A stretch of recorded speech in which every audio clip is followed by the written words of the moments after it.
as a trader, it's important to develop a winning trading psychology, one that helps you make money and keep money. Very important. You have to be able to keep what you make, right? Yeah. And this is where I help traders. The work that I do at Trading Composure is essentially, a deep trading psychology work, a mindset work. So a little bit about me, as I said earlier, I've been trading for a living since 2006. And I said earlier, I struggled a lot with it. My mindset wasn't at the right place. I didn't have a winning trading psychology. In short, trading losses would break me mentally, spiritually, even though I was really good at keeping those losses under control. So I had to constantly learn new things and unlearn others, limiting beliefs and all of that. But eventually I was able to chart a more profitable path for myself. And nowadays I manage a multi-million-dollar fund for me and my clients from the comfort of my own home. And Vivek, I'm such an introverted person and reserved person, and never in 1,000 years would have thought that I'd be managing people's money, one day, but here we are today. Anyway, you could say that I'm doing pretty well for myself, and I say this with a lot of humility. I've been very fortunate, especially given my background. I don't come from money to begin with. I come from a very poor family. We lived on welfare programs and food stamps and all of that. That was my reality growing up. And that's what got me so attracted to the market from such an early age. Right from the start, I understood that if I mastered trading, I would be able to lift myself and my family out of poverty. And one of the most critical, I would say one of the most critical issues facing the world today is the wealth gap, but thanks to the internet and the accessibility of things like trading and investing and YouTube channels like yours, Vivek, the disparity between the haves and the have-nots can be reduced in a way that has never been possible before. And I find that very appealing. So that's a little bit about me in a nutshell, where I was and where I currently am. And so, as said earlier, trading is a mental game. Trading psychology is very important. And trading success is possible, but it requires a lot of work initially. And the mindset of trading, aka trading psychology, is where I would say the bulk of the work needs to be done, in my opinion. And yes, even for systematic rule-based traders, because trading at the end of the day is a mental game. It's a game you play against yourself, because you're the one making the decisions and pulling the trigger ultimately. And if you have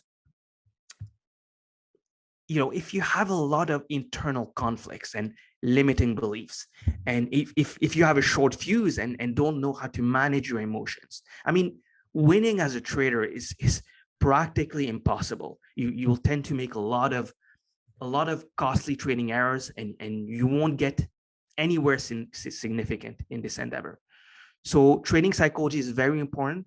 It's a very important yet underrated aspect of trading. Underrated, underappreciated, and that's sad. That's unfortunate, because market edge and trading psychology edge, they go hand in hand, Vivek. And now, because most people don't appreciate the trading psychology element of trading, the failure rate is high in this endeavor. I think conventional wisdom suggests that 90% of all traders fail. Brokerage firms even situate, based on the research they've made, they even situate that number a little higher. And I'm not saying this to discourage your audience, Vivek. It's to really help them understand that you need all the spokes in the wheel, so to speak, to make trading a viable thing. If you focus on the different aspect of trading and exclude trading psychology, trading is just not going to be a profitable thing long term. Even if you have a profitable trading system, All right. You need to give as much time to trading psychology as you give to risk management or chart analysis or what have you. You have to approach trading from this more holistic point of view, and give equal importance to each of its elements: technical analysis, risk management, and psychology. Sure. Because trading is not just about finding the right trades. It's about how you manage yourself in the midst of uncertainty. And I don't know if you've heard about that. I think Business Insider wrote an article about this a couple of years ago. Billionaire trader and hedge fund manager Paul Tudor Jones pays Tony Robbins, the renowned motivational speaker, millions, Vivek, literally millions of dollars each year to help him with his trading psychology. And don't believe me, just Google it when you have a moment. I believe Business Insider wrote an article on this. And I mean, that's how important trading psychology is, all right? Yet, once again, retail traders have a tendency to think that the psychological aspect is unimportant, or they think that they already have it figured out. And this truly puts them at a disadvantage,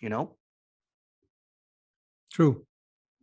Now, okay, so we've established the importance of trading psychology. Now, if you do a quick Google search of the term, you'll find an onslaught of trading psychology solutions out there. NLP, psychotherapy, what else? Hypnosis, and all of that, all to help you gain a sort of trading psychology edge in the market. But let's not sugarcoat things. Most solutions out there are, I would say, surface level. They're surface level solutions. What you find on the internet is surface level articles and solutions that don't produce reliable results, that are too generic and not insightful enough or practical enough to be truly helpful. And yeah, honestly, or else, the failure rate in trading wouldn't be as high, right? So what I want to do here, Vivek, is present to you and your audience a solution to emotional trading, not a magic solution, but a practice that, if you can cultivate and sustain and turn into a daily habit over time, it will help you sort of develop a certain kind of maturity in how you deal with your emotions in the market.